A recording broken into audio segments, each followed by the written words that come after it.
नमस्कार, मैं हूं अंकुर और आप देख रहे हैं सत्य हिंदी का न्यूज बुलेटिन। एक नजर अब तक की सुर्खियों पर। संसद की सुरक्षा में सेंध मामले में दिल्ली पुलिस ने एक और आरोपी महेश कुमावत को गिरफ्तार किया है। इस मामले में अब तक कुल 6 गिरफ्तार हो चुके हैं। इस बीच जांच टीम ने जले हुए मोबाइल के अवशेष, आरोपियों के कपड़े और जूते भी बरामद कर लिए हैं। महेश कुमावत को गिरफ्तारी के बाद दिल्ली के पटियाला हाउस कोर्ट में पेश किया गया, जहां कोर्ट ने कुमावत को 7 दिनों को पुलिस रिमांड पर भेज दिया है। पुलिस ने 15 दिनों की रिमांड मांगी थी। आम आदमी पार्टी ने राज्यसभा सांसद राघव चड्ढा को नई जिम्मेदारी सौंप दी है। आपने उन्हें संजय सिंह की अनुपस्थिति में राज्यसभा में पार्टी का नेता बना दिया है। बता दें, संजय सिंह को दिल्ली आबकारी नीति मामले में ईडी ने गिरफ्तार किया है और इस समय सिंह न्यायिक हिरासत में हैं।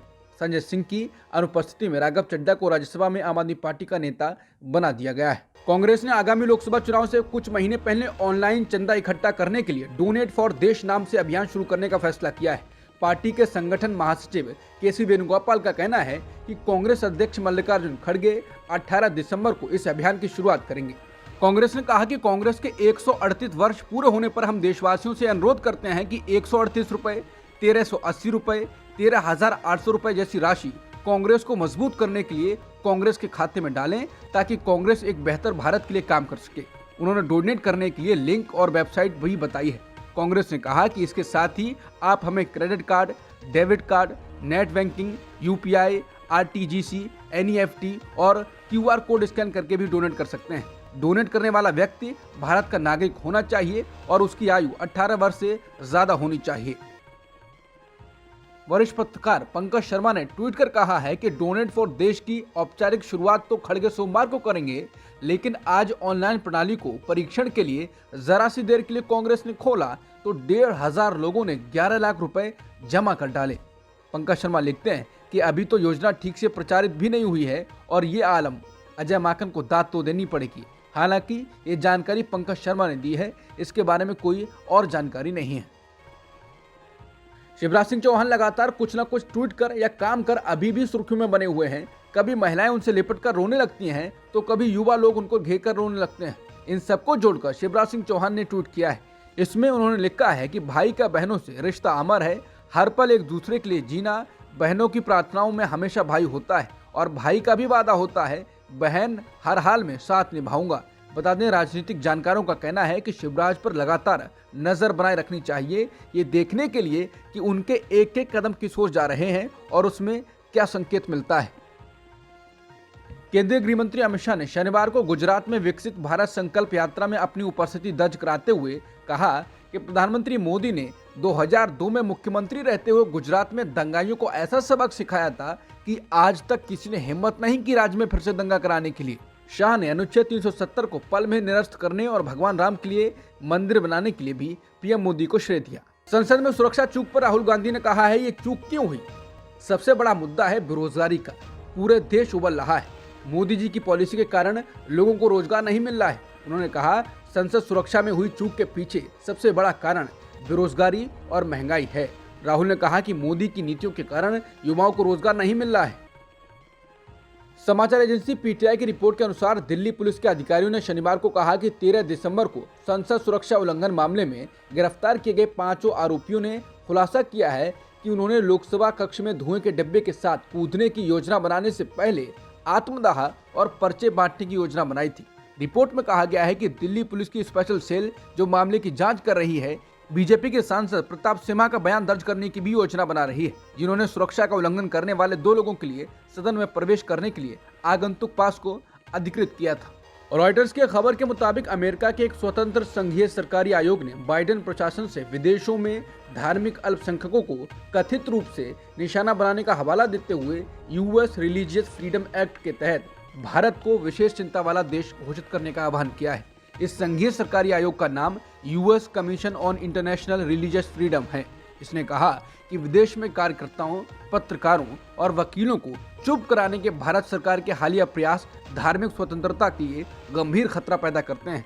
बयान में कहा गया है कि भारत व्यवस्थित तरीके से लोगों की धार्मिक आज़ादी और आस्था को निशाना बना रहा है। अमेरिकी सरकार ने 5 भारतीय अमेरिकी सांसदों को सिख अलगाववादी नेता गुरपतवंत सिंह पन्नू की हत्या की साजिश के मामले में अभियुक्त बनाए गए निखिल गुप्ता के बारे में जानकारी दी है। बयान में कहा गया है कि संसद के सदस्य के तौर पर अपने नागरिकों की सुरक्षा और बेहतरी हमारे सबसे बड़ी प्राथमिकता है। निखिल गुप्ता पर अमेरिकी सरकार के अभियोग में जो आरोप लगाए गए हैं वो वाकई चिंताजनक हैं। बयान में आगे कहा गया है कि हम पन्नू की हत्या की साजिश की जांच कराने के लिए भारत सरकार की कमेटी बनाने के ऐलान का स्वागत करते हैं। इसके साथ ये भी अहम है कि भारत सरकार इस मामले की पूरी तरह जांच करे, इसमें शामिल अधिकारियों समेत हर शख्स को जिम्मेदार ठहराए और ये गारंटी दे कि आगे से ऐसा नहीं होगा।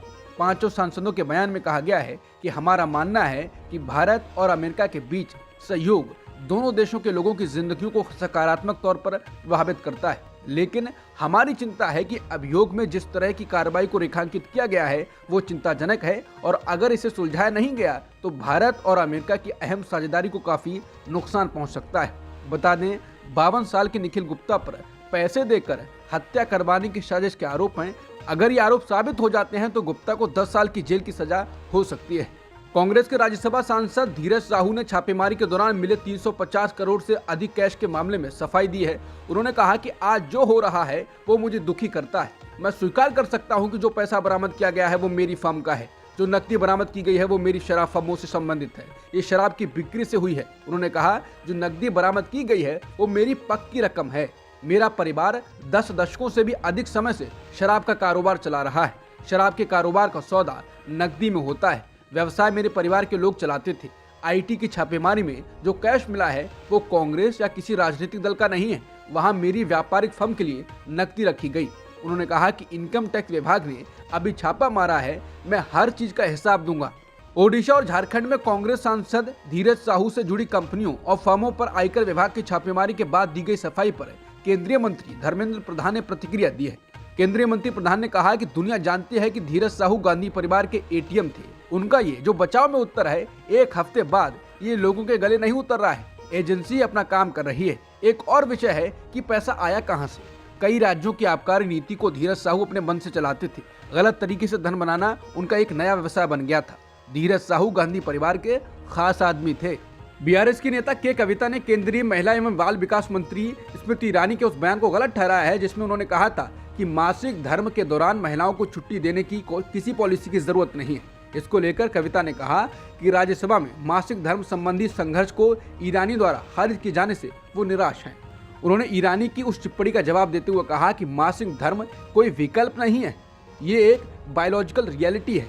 पेड लीव से इनकार करना अनियमित महिलाओं द्वारा सहे जाने वाले वास्तविक दर्द को नजरअंदाज करता है। पाकिस्तान में 8 फरवरी को चुनाव होने हैं, जिसको लेकर सुप्रीम कोर्ट के आदेश पर चुनाव आयोग ने चुनाव शेड्यूल जारी कर दिया है।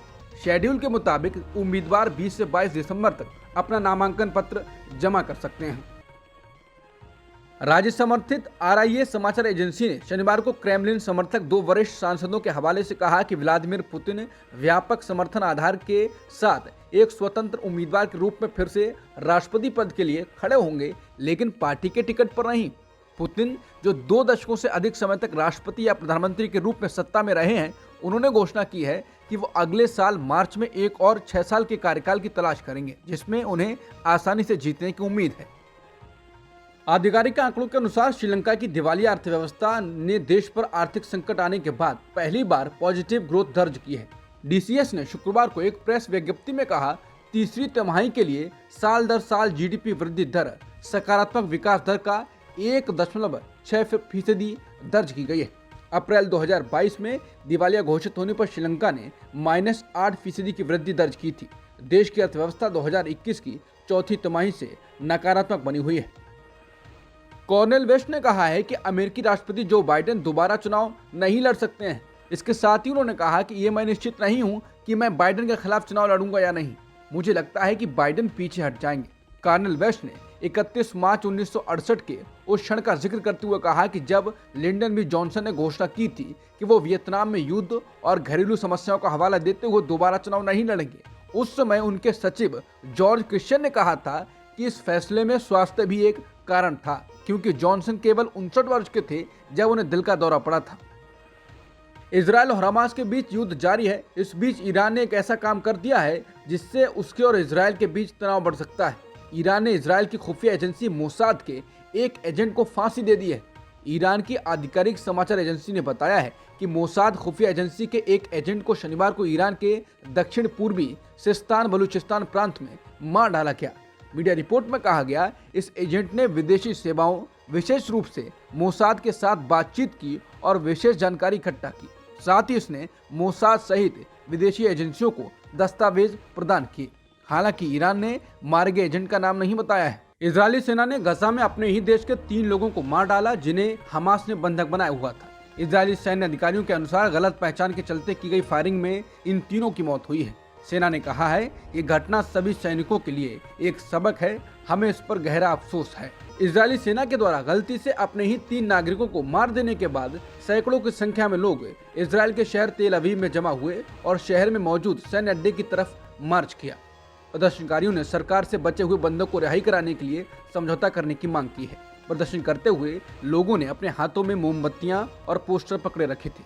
पोस्टरों पर लिखा था, उन्हें घर लाओ और अब बंदूकों की अदला बदली करो।